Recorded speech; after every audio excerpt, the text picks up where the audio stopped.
ficaram pedindo aí para mim, as centenas, para eu comentar esse episódio do Porta dos Fundos. Mas eu tô na porta da frente. O meu negócio é indicar a porta eterna. Eu sou a porta, aquele que entrar por mim será salvo, entrará e sairá e achará pastagens. É para isso que eu estou aqui nesse mundo, não é para comentar essas coisas que, se fossem as que eu pessoalmente achasse importante fazer, eu as faria. Ou pessoalmente as divulgaria. Eu divulgo algumas outras coisas. Na porta dos fundos eu entro pela porta da frente, como amigo. Tem muito carinho e uma amizade que vai crescer e cresce todo dia. Um pouquinho mais. E especialmente com Rafael Portugal é da nossa família. Amado. O Fábio Porchat é dia a dia uma pessoa mais querida, mais próxima. E a mesma coisa é o carinho por outros lá, como o Gregório, a minha mãe, a minha mulher estudou com a mãe dele no Sacré-Cœur de Jesus, lá no Rio de Janeiro. Então, para vocês que estão longe, parece assim tudo um negócio tumultuado. Agora, quando você vai conhecendo a vida da pessoa, de onde ela está vindo, qual é a história dela, quais os traumas que ela carrega, aí você, que não tem preocupação de defender Jesus, o Cristo que eu creio, que ressuscitou de entre os mortos, não precisa de defesa. Não pediu ajuda aos discípulos para removerem a pedra da tumba. A porta dos fundos. Porque o pessoal do templo não soube, não foi a porta do templo, não foi a porta do palácio de Herodes, foi a porta dos fundos. Selada e proibida. Não pediu ajuda aos discípulos para tirarem a pedra da porta dos fundos. Ele mesmo ressuscitou, e o que se disse foi: ele não está aqui. Assim como eu digo sobre o especial de Natal do Porta dos Fundos, ele não está aqui.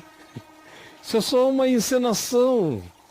Por que vocês são tão frágeis assim?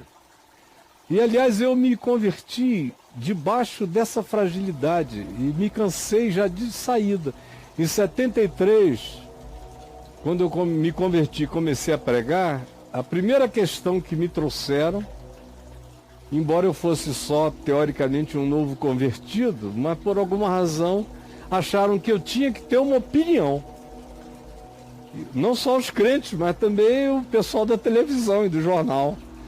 Aí lá estou eu, com 3 meses de convertido, tendo que responder sobre o musical Jesus Cristo Superstar, sobre o filme. Lembro disso. 73. Aí logo depois veio Jesus de Nazaré, em 77. Aí naquele tempo crente não assistia televisão, era pecado. Eles diziam que gostariam muito de assistir o meu programa lá na TV, mas que não podiam, porque seria pecado eles fazerem, mas que, como eu estava pregando o evangelho, era bom para o mundo. Era isso que se dizia. Aí devagar, eu era o único na TV, devagar eles foram assistindo e foram se quebrantando, e foram vendo alguns líderes deles que se tornaram meus amigos e foram atender no atendimento telefônico que o meu programa de televisão suscitava. Aí começou a diminuir, mas durante os primeiros 10 anos, essa coisa que você vê aí de evangélicos na TV era proibida, completamente. Eu me lembro que em 83 eu ainda entrei numa igreja em Campina Grande ou em João Pessoa, não me lembro, foi na Paraíba. Um pastor de uma igreja grande, respeitado e conhecido, me disse: olha, pastor, eu amo o senhor, por isso que eu o chamei para pregar aqui, mas alguém botou uma televisão lá do lado do púlpito para mostrar um documentário do trabalho que vocês fazem. Então eu não posso permitir que uma televisão entre no templo, porque é pecado contra o Senhor. Então, isso em 83, imagina em 73, Jesus Cristo Superstar, Jesus de Nazaré, aqueles olhinhos bonitinhos, eu não me lembro mais se eram azuis ou verdes, o cara era um gato. Tô ligado. Pronto, foi um problema danado. Aí porque os diálogos não eram literais, como se fosse um texto bíblico. Tinha um pouco mais de coloquialidade. Pronto, já profanaram a palavra. E olha só o que era naquele tempo.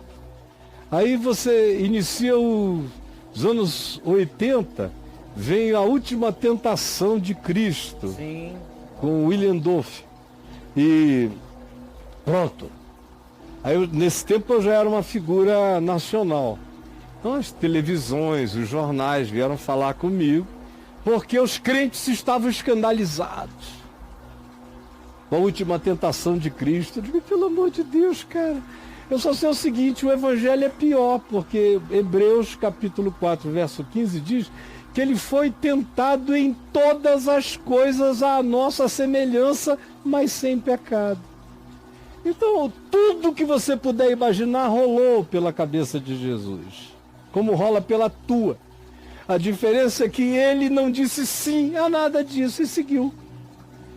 Mas vocês são muito frágeis, os crentes. Aí veio, baseado no Evangelho de Mateus, aquela Maria de Godard, acho que final dos anos 80, que era uma menina nascida na França, um Maria e José na França, contemporâneos. De Godard.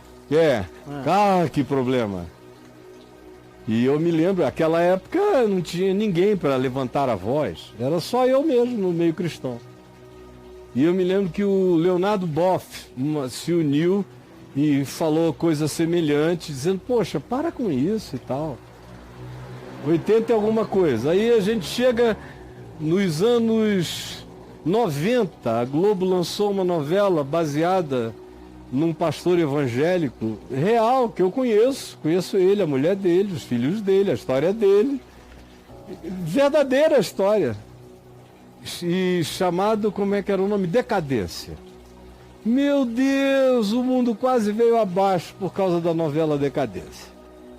E eu estava na mídia de manhã, de tarde, de noite, naquele tempo, falei tudo que tinha que falar, mas eu fui cansando de falar. É a mesma coisa, as pessoas não melhoram, gerações após gerações, elas se repetem ou pioram-se. Então não adianta, é uma guerra perdida essa aí.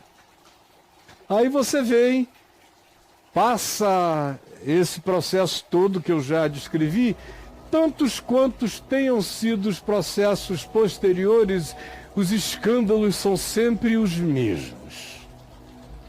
Só que agora o pessoal está pior um pouco, eles jogam bomba, jogaram bomba lá. Eles estão virando terroristas. Em nome de Deus, de ideologia, de religião, ou seja lá do que seja. Estão inventando defesas para Jesus.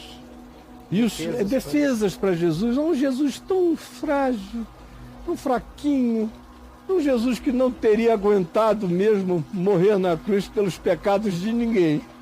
Por isso os crentes têm que descer o sabugo nas costas dos outros, porque Jesus não levou sobre si a iniquidade da porta dos fundos. Não levou sobre si. Não levou o deboche. Aí é um Jesus que eu não quero, que não me serve, que eu não preciso. Meu Jesus olha para aquilo ali e olha o coração de quem fez, e olha os dramas, e olha a crítica. Ninguém ali está falando de Jesus, só um idiota pode pensar que é de Jesus que se está falando dos discípulos, se está falando do Jesus criado pela igreja, se está falando do Jesus praticado entre nós. É disso que se está falando da gente. A gente não fala em nome de Jesus? Porta dos Fundos está falando em nome de Jesus para nós. É só que virou engenharia reversa. A gente usa o nome de Jesus para fazer o diabo a quatro. Todo dia. Aí depois que a gente faz o diabo a quatro, quando tem um retorno, aí o cara, quando a gente é em nome de Jesus, ou com Jesus, usado o nome de Jesus, ou a figura de Jesus, ou as imagens das arquetipias inventadas pela religião em relação a Jesus são usadas contra a religiosidade fanática dos cristãos, aí brota essa ira santa, esse ódio imenso.